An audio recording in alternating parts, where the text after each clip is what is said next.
Bonsoir, bonjour à tous et bienvenue dans ce 39e épisode du podcast ESC Made in France. Ici Arthur qui vous parle, je suis en compagnie d'Adil. Bonsoir Adil.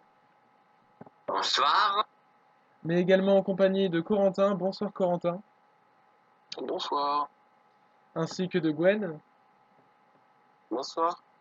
Et enfin d'Alexandre. Bonsoir Alexandre. Howdy. Aujourd'hui, un programme moyennement chargé, en tout cas plus chargé que ces 2 dernières semaines.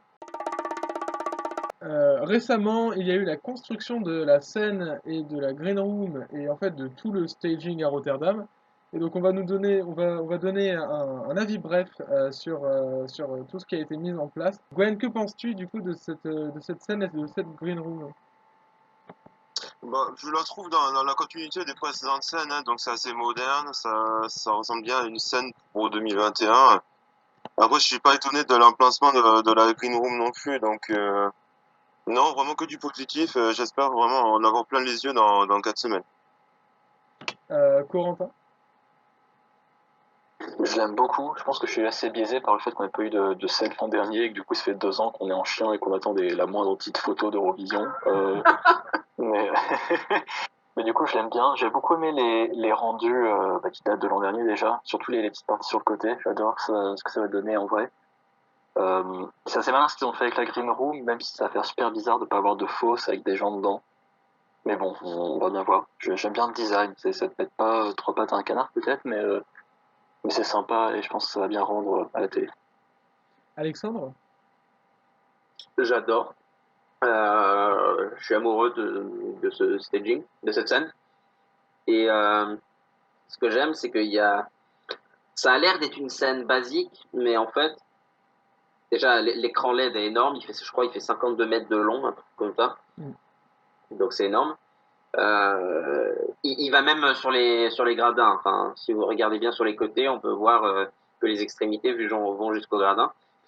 Et, de ce que je sais, enfin, de ce qu'on sait pas, parce que apparemment ils n'ont pas tout dit sur les capacités de cette scène, il y aura des choses que l'on connaît pas encore, dont on n'a pas eu d'informations, en tout cas précises, mais qui seront visibles à la télé, de ce que j'ai lu, et qui seront magnifiques, notamment de la réalité virtuelle. Et voilà, j'ai vraiment hâte. Oui, ils ont clairement expliqué, je crois que c'est tombé il y a quelques heures d'ailleurs, avec une interview, que la réalité virtuelle allait jouer un rôle très important pour cette édition de l'Eurovision, Mhm. surtout pour les interval acts, je crois. Pour ma part, j'aime beaucoup cette scène, et en particulier la Green Room. J'ai beaucoup aimé l'idée de reproduire comme un salon, pour rappeler un petit peu le confinement et tout. J'ai pas été le seul à la remarquer parce que c'est sorti beaucoup sur les réseaux sociaux. Et je me suis fait la réflexion aussi que c'était la meilleure année pour être un participant de l'Eurovision. Parce que ils vont voir très clairement le show. Comment dire, ils vont être assis confortablement dans la fosse et tout. C'est génial, je trouve.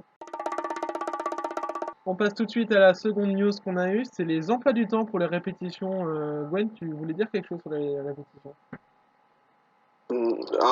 Après, je suis pas étonné des emplois du temps, hein, je l'ai toujours dit, de toute façon c'est toujours 14 jours avant. Donc je suis pas étonné, tout me paraît normal.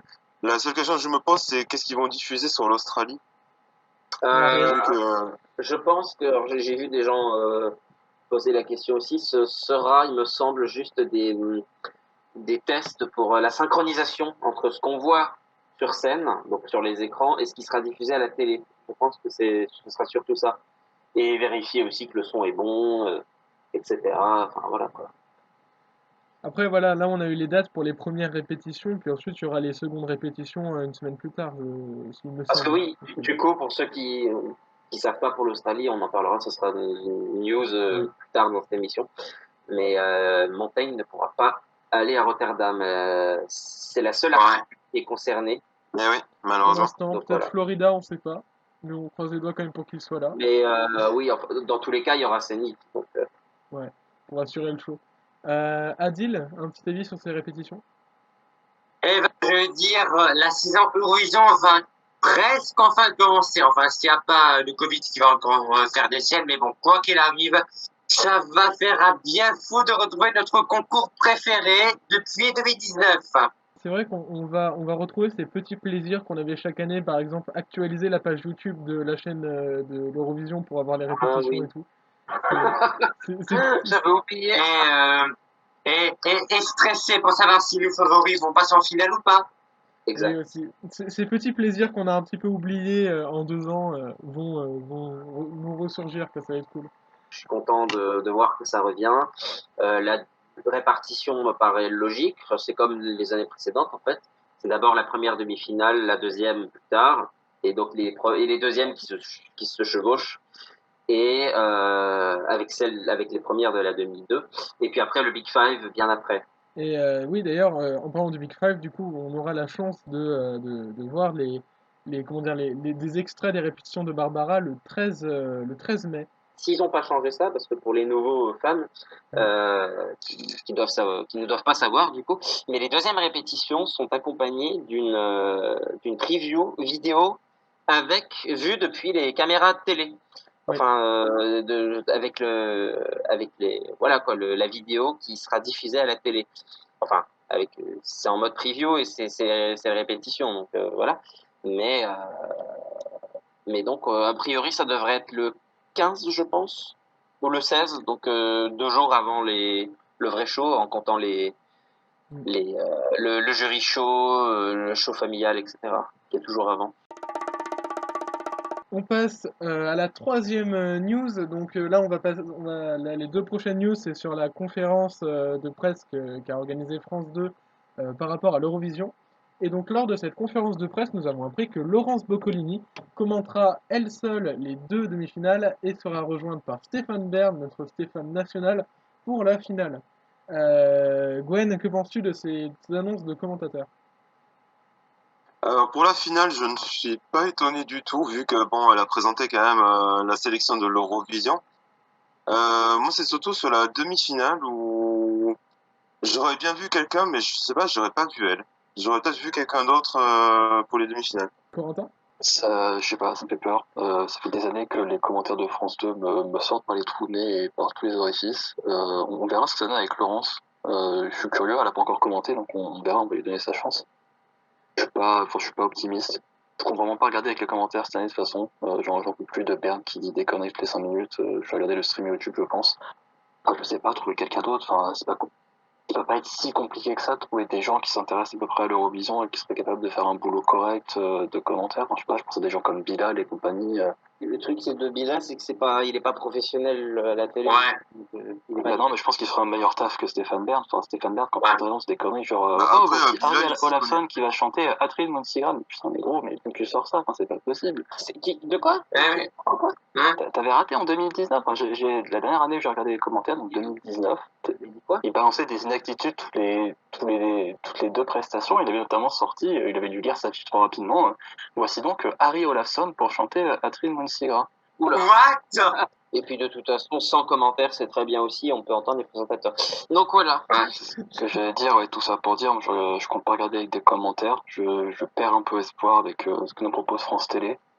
J'espère qu'ils vont médier ça dans les années à venir, mais bon, visiblement c'était pas dans les plans. Stéphane Bern semble très bien leur convenir, soit, mais ce sera sans moi. Moi, je suis pas dérangé par Ouais, je suis pas dérangé par Stéphane Bern personnellement. Moi, ce qui me gêne un petit peu, c'est que Laurence Boccolini soit seule en demi-finale. J'ai peur que ce soit pas fun. J'aurais bien vu quelqu'un pour Bah, c'est l'épauler. ce qui me fait peur aussi, hein. Genre, comme il y avait eu, par exemple, Jarry qui avait épaulé Marianne James en 2015 et 2014, il me semble. Non, 2015 et 2016 peut-être. Je sais pas, En bref. 2015 et 2016, ouais, c'est ça. Voilà, comme du coup, oui, qui l'avait épaulé, moi je trouvais ça, enfin pas super parce que le duo était un peu trop mouvementé pour moi, on va dire. Mais là, j'ai peur que ça perde son fun un petit peu, même si comment dire, je ne sous-estime pas le potentiel drôlesque que peut avoir Laurence Boccolini. Euh, voilà, ça me fait un petit peu peur pour ces demi-finales. Euh, mais en tout cas, j'étais en train de me faire la réflexion, j'aimerais beaucoup voir une cover d'Atrin Munsigara par Harry Olafson. Pour moi, bah, en vrai, je suis content que Marianne, n'importe quoi. Je suis encore habitué à il y a 4 ans, que Laurence Boccolini, du coup, soit déjà soit commentatrice et qu'elle soit toute seule parce que il me semble que c'est pas arrivé depuis longtemps en France pour que quelqu'un commente seul pour la France à l'Eurovision. Et je trouve que être seul, ça apporte un petit plus qu'on n'a jamais eu, je crois, du coup, ou en tout cas depuis longtemps, aux commentaires de France 2, slash France 3, etc. Et du coup, ici France 4. Donc, pour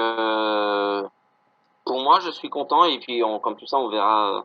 J'adore Laurence Boccolini, donc ça fait plaisir de lui voir donner sa chance, et de l'entendre, tout simplement. Et le fait que ce soit qu'elle soit là aussi en finale, donc que les commentateurs des demi soient les mêmes qu'en finale, en quelque sorte, je trouve ça bien.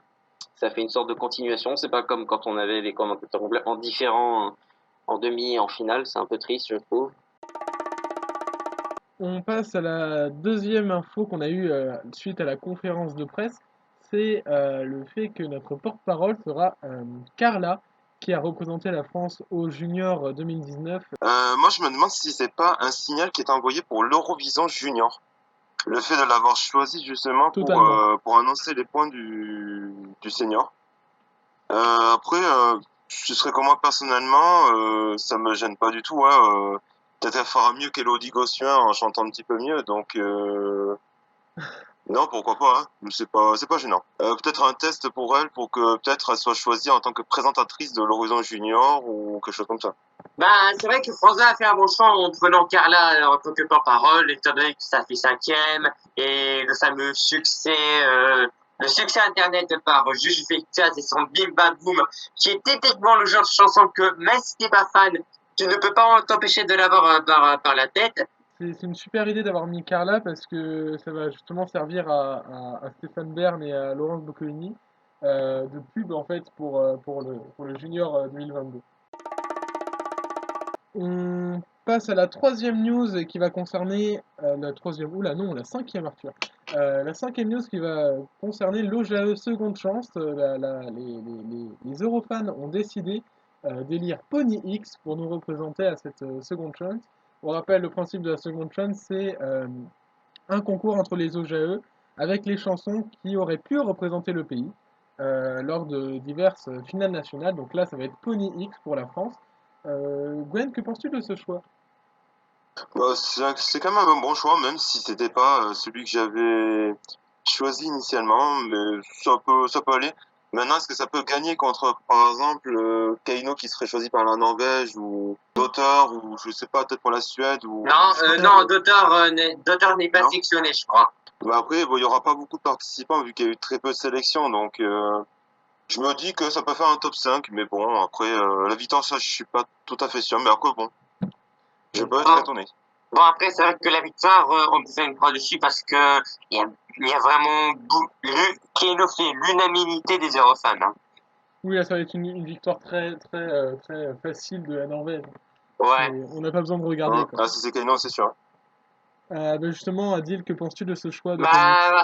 En un mot, je suis grave content que ce soit eux. Hein. Étant donné que c'est peut-être être mes numéro 1 à cause du live, on sait que j'aime beaucoup André Hamad, mais là, par contre, je suis quand même surpris en regardant un peu le résultat de nos candidats que Philippines est arrivé avant-dernière. Je pensais vraiment qu'il était mieux apprécié que ça. Mais bon, encore une fois, c'est le live qui a fait la différence. Oui, c'est vrai, on en avait parlé lors de nos retours sur Eurovision France, d'ailleurs, qui a beaucoup marché. Merci à vous d'avoir écouté ce podcast. On en avait parlé et on avait dit que sur le live de Pony X, que le niveau vocal, c'était pas tant ça. La chanson est bien en elle-même, mais le live a été un petit peu catastrophique. Sixième news et pas des moindres, on en parlait tout à l'heure, Montaigne ne se rendra pas à Rotterdam, ça a été le coup dur de cette semaine. Gwen, une petite réaction comme ça sur Monday. Bah, après, c'est pas vraiment étonnant vu qu'elle habite en Australie. Vu la pandémie actuelle, c'est vrai que de se déplacer et puis venir à Rotterdam pour faire ce concours et revenir, c'est vrai que vu la circonstance actuelle, ce n'est pas étonnant non plus. Donc voilà, bon, déjà, on va espérer qu'elle va se plus se qualifier pour la finale et puis vivre ça comme elle peut le vivre de son côté. Ouais, ça fait mal au cœur, sachant je crois qu'elle est vraiment fan du concours, donc ça fait Bah, c'est vraiment. surtout qu'elle aurait voulu vraiment fouler la scène pour pouvoir présenter sa chanson et c'est ça qui est vraiment dommage aussi, hein. C'est vraiment dommage qu'elle puisse pas partir à Rotterdam, mais bon, on peut comprendre. Le Covid est vraiment violent en ce moment. Ils veulent pas une nouvelle flambée de contamination durant le concours.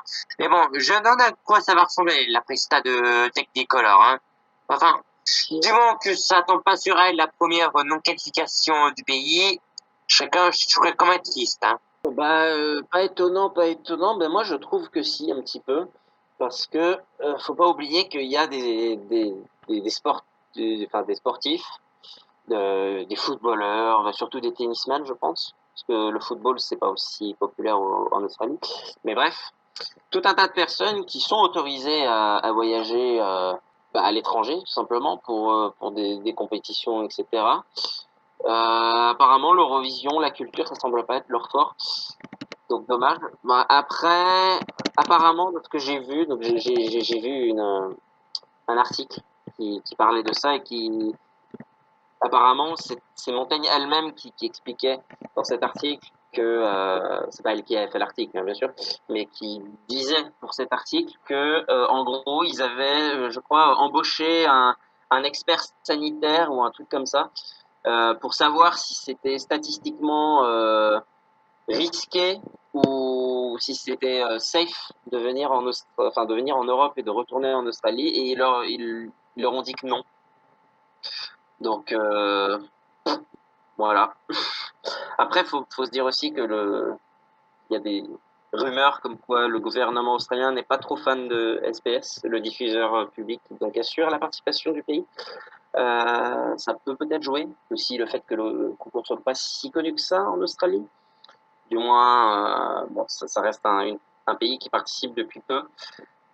Donc, et le concours est diffusé vers 5 heures du matin, donc chez eux, donc ça aide pas. Mais bon, triste quand même. Je rejoins ce que dit Alex. Il y a des bons arguments, peut-être que c'est pas assez populaire. Peut-être que aussi le fait que Montaigne ait tweeté que comment il s'appelle Scott Morrison, le premier ministre australien, était une, je cite, little bitch. Ça a pas dû aider non plus.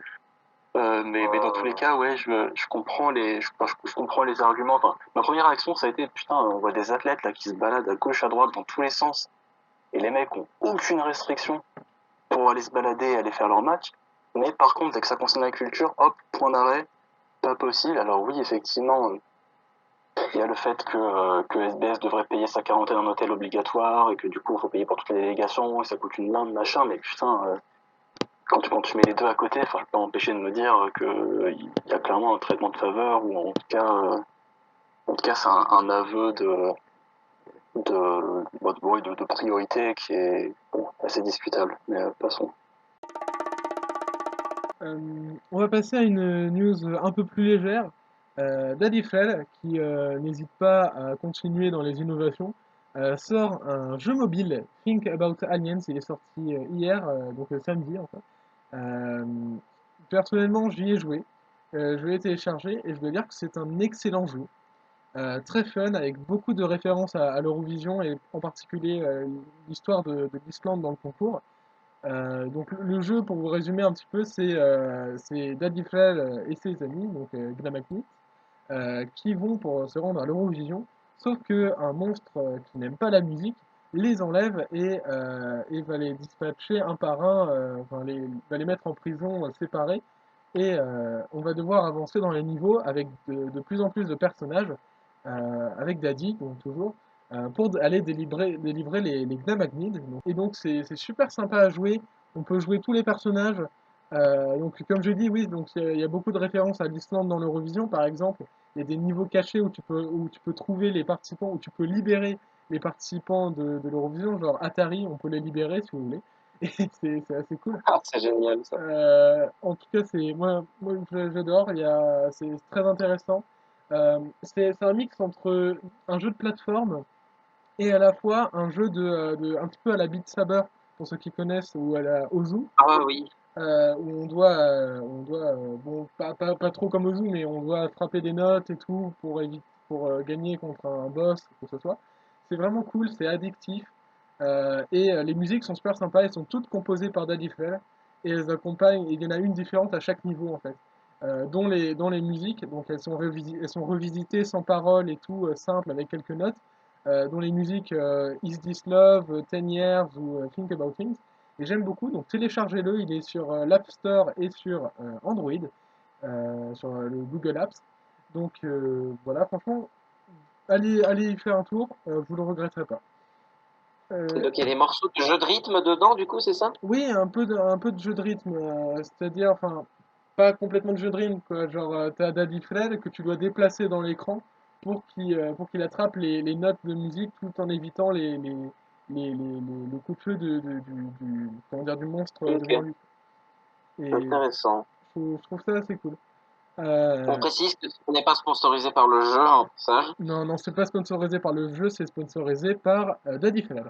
Donc,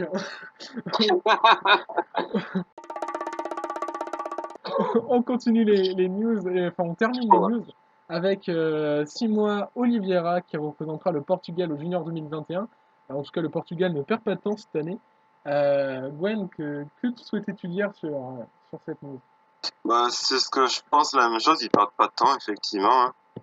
Enfin, c'est quand même assez étonnant. Enfin, bon, ils se sont retirés l'année dernière et ils annoncent leur participation. Déjà, en annonçant le candidat, je trouve ça peut-être un peu rapide. Mais maintenant, après, voir ce qu'ils vont proposer comme chanson, ce jeune chanteur. Bah, en tout cas, il a l'air d'avoir une très belle voix parce qu'il a gagné le The Voice Kids portugais. Et donc voilà, ainsi s'achève ce 39e épisode de l'ESC Made in France. Merci Adib d'avoir été là. Merci beaucoup. Merci Corentin. Merci à toi. Merci Gwen. Merci beaucoup. Et enfin, merci Alexandre. Merci beaucoup. Sans doute, on se retrouve la semaine prochaine. Les répétitions auront commencé. On aura les résultats des Oscars pour le film Eurovision Song Contest de Story of Fire Saga. D'ici là, portez-vous bien et bon appétit. Bonne soirée à Voilà. Bon appétit à tous. Voilà. Au tous. Au revoir. revoir. Et bon appétit, bien sûr. Voilà, c'est ça. Bonne soirée à tous. Bye bye. Ou à ciao, bonsoir.